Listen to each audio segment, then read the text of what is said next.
Crime world প্রতিদিন দুপুর 12টায় শুধুমাত্র R+ গোল্ডে।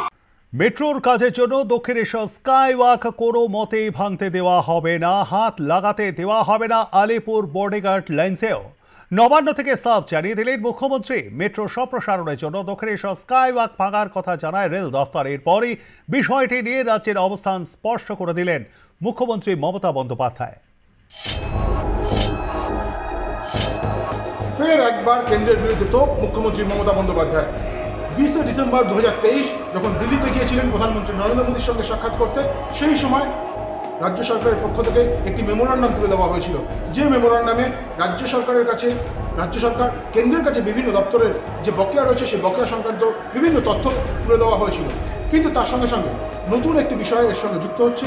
মুখ্যমন্ত্রী মমতা বন্দ্যোপাধ্যায় যেটা জানাচ্ছেন যে রেশনের ক্ষেত্রেও কিন্তু প্রায় 7,000 কোটি টাকা বকেয়া রয়েছে কেন্দ্রের কাছে।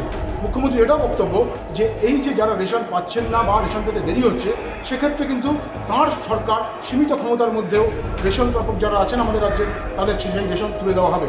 এর পাশাপাশি রাজ্য সরকারের সদর দপ্তর নবান্ন সূত্রে আরও একটি গুরুত্বপূর্ণ খবর, সেটা হচ্ছে এবার সরাসরি রেলের সঙ্গে সংঘাতে যেতে চলেছে রাজ্য।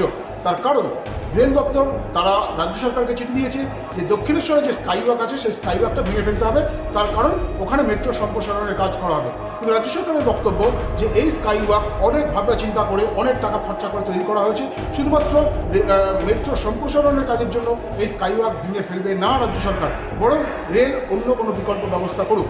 পাশাপাশি আরও একটা বিষয় রয়েছে, সেটা হচ্ছে যে জোকা মেট্রো সম্প্রসারণের ক্ষেত্রে রেল দপ্তর, মেট্রো রেল তারা আলিপুর বডিগার্ড লাইনের জমি চেয়েছে রাজ্য সরকারের কাছে।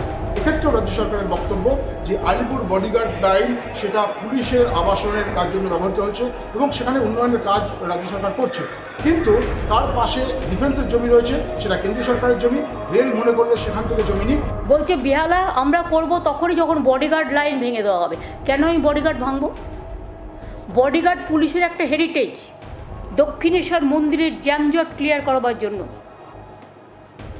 হাজার হাজার পুণ্যার্থী আসেন, লক্ষ লক্ষ পুণ্যার্থী আসেন।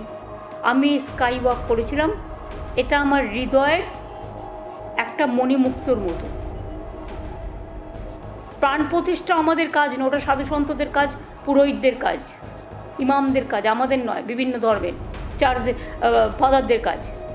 আমাদের কাজ ইনফ্রাস্ট্রাকচার ডেভেলপ করা, বিল্ডিং ডেভেলপ করা, করতে দেব না।